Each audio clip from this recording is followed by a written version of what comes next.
Hi friends, welcome back to Nessa's Nook. Today I need to make up some more queso. This is not alphabet approved. This is like a uh, rubble canning type thing. I have been doing this for years. We're still fine, we're still here. I mean, obviously when you do can things, still need to be super safe about everything.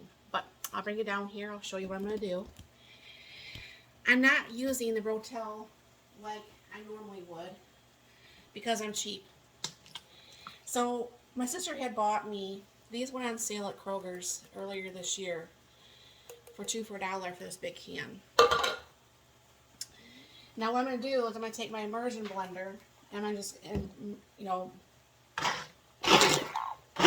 chop this up a little bit.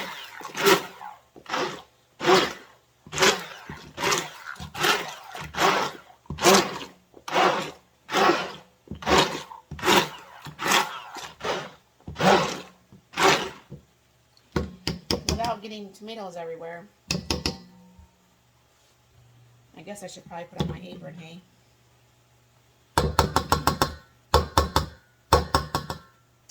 Alright, and then, because I'm not using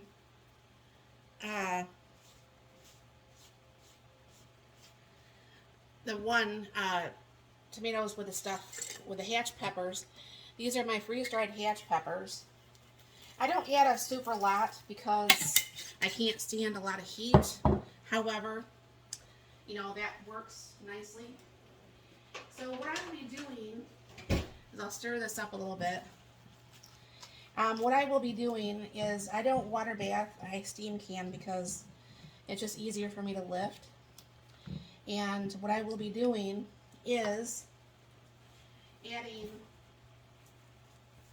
1.5 cans of the cheddar cheese sauce. Now I know that cheddar cheese sauce is not good for you. I can hear everybody say it, I know that. But it's the same queso that you would buy in a store, which is still obviously not good. But this is a lot cheaper way to do it. And let me get the other half of a can. I noticed that cheddar cheese sauce here is a little bit more runnier than this kind that I have been using. Now what I'm going to be doing with this leftover cheese that's in this container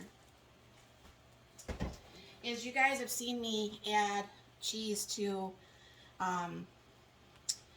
like the macaroni and cheese, and I know I kind of got attacked the other day about the not liking macaroni and cheese. It's just something that I don't care if it's Velveeta, I don't care if it's store-bought brand, I don't care if it's Kraft, I don't care if it's organic, I don't care what macaroni and cheese is. I am not a fan of macaroni and cheese. My mom made some really, really good macaroni and cheese. She didn't do it all the time because homemade macaroni and cheese is very expensive.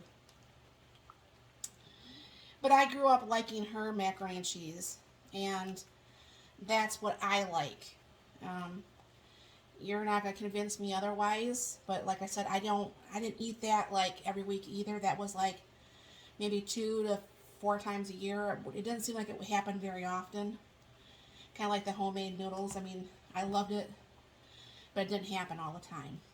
So I do not drain like you saw. I added the juice right from the tomatoes because to me, I don't want cheese that's just like a blob of cheese. I know that sounds crazy. I like it watered down a little bit, and with adding the liquid from the tomatoes, that makes it a little bit easier. Now see, this is very well mixed. So what I'm going to do is I'm going to shut you off for a second, turn this and get this washed off, and bring back my jars. Alright, I like to use these short squatty ones for the queso. I don't know why, I just do. And just go ahead and start jarring this in. Now because this does expand, I'm not going to go quite up to the 1-inch head space, so this is going to be a little under the 1-inch head space. This way you don't have cheese just dropping out of everywhere while you're doing this. And my husband It's so funny, my sister and I were talking the other day. And my husband absolutely loves tacos. I mean, that's probably, I think, his favorite food. And tacos are fine, don't get me wrong, I like tacos. But I don't like tacos as much as I like nachos. So there's times that when we do have tacos, that I'll warm up his shells for him, and I turn around and I have nachos. Sometimes I like the stringy cheese. Sometimes I don't like the stringy cheese. Sometimes I want just this liquid cheese. However, unless I'm using this for another reason, you know, I have to worry about, okay, what can I use? What can I use this for to actually not have it go bad? So,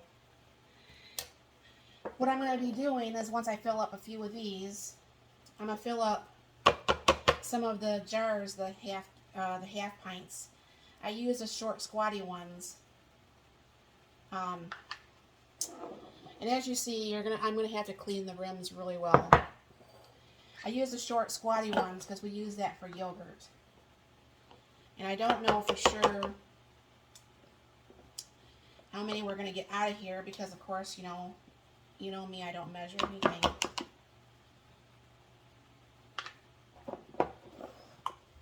I love how I make just a mess on everything. So I'm gonna go ahead and get out these.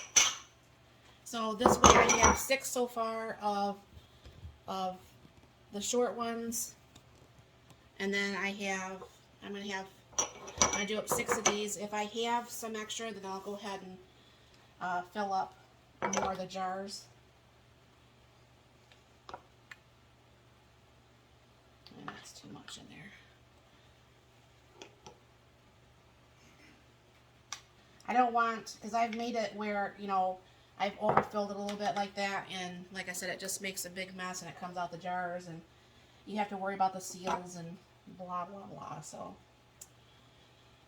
you just try not to overfill this.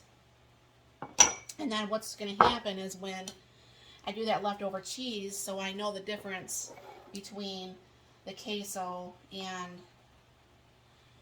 the regular cheddar cheese without even labeling it. Then I put the regular cheddar cheese on the regular jelly jars. So, you know, so that works very well that way. That way, like in my own method of madness, you know, I can keep track of things a little bit easier. And my sister was so funny though. She goes, "Not anybody that don't like tacos can't be trusted." I'm like, well, I guess I can't be trusted. I'm sure anybody who's a taco lover feels the same way.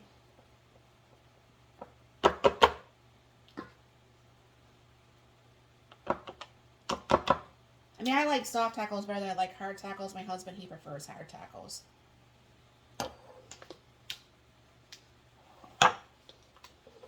But I've always, I mean, matter of fact, really honestly, before I met my husband, growing up, I don't know how many, I mean, not growing up, once I was on my own, I don't know how many times I actually made tacos that was not soft tacos. I don't know for sure if I even made hard tacos as I first was on my own and stuff. I mean, that's how much I don't eat them. A little bit more on this one.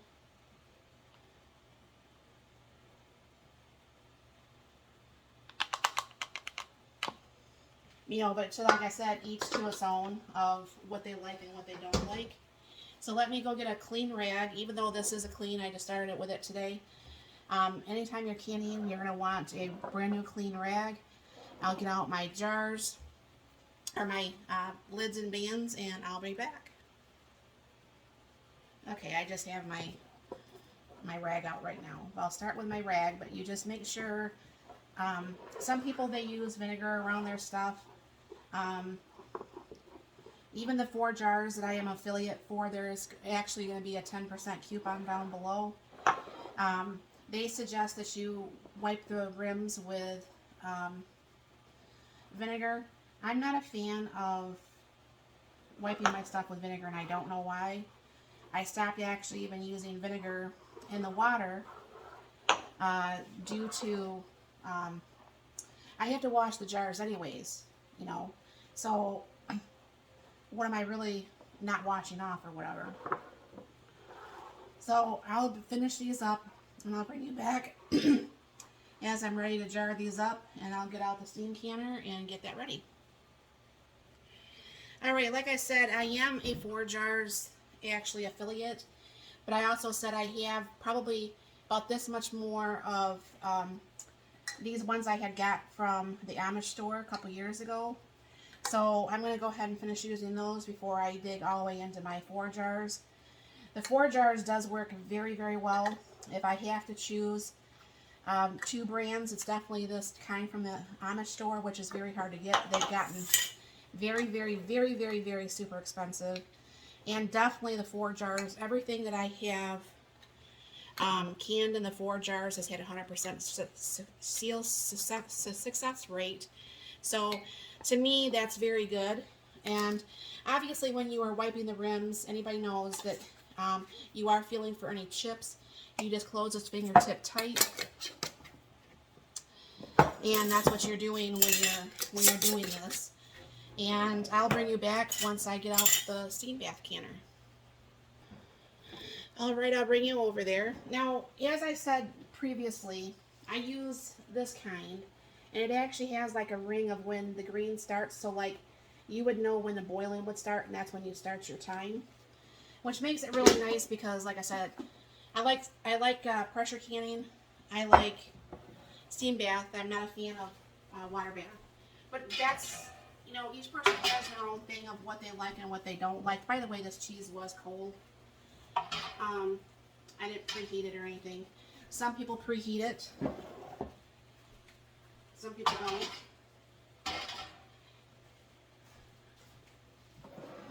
And I don't think I'm going to be able to fit both of them in there. So what's going to happen is I'm going to probably have, oh, I got cheese on the outside of this one. I am probably going to have probably 3 canner loads of stuff. So what I'll do is I'll bring you back once the canner loads are done and show you what this looks like when it's actually finished. And I'll be back.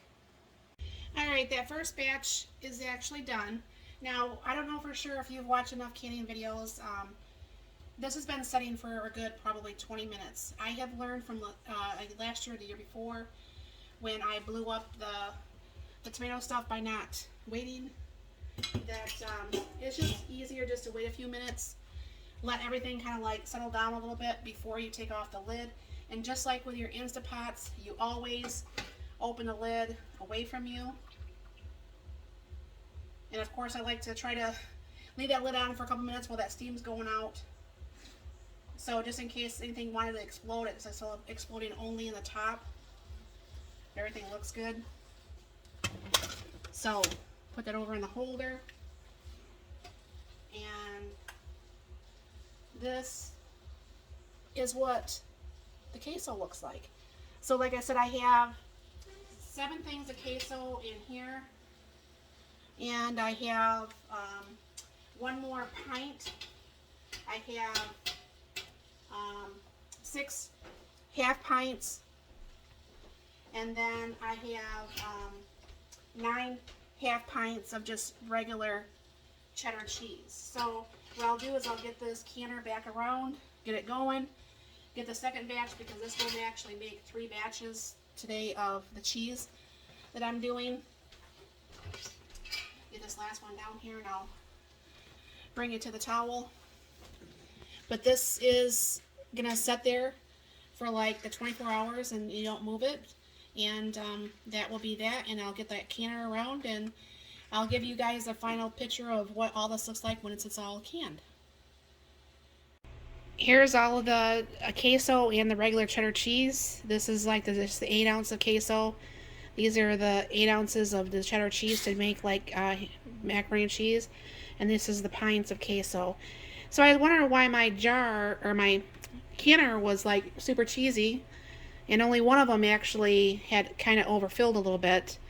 but I thought I kept them down enough, but you know, it happens. And so I go to get my stuff out of my canner, and one of my bottoms broke out. So that does happen to even the people who have been canning for a long time. So this is the end of the queso and the cheddar cheese mix. And like I said, I did lose one of the um, pint jars, but it's okay. I mean, we've got still quite a few meals here. So thank you very much for stopping by. You have a very blessed and wonderful day.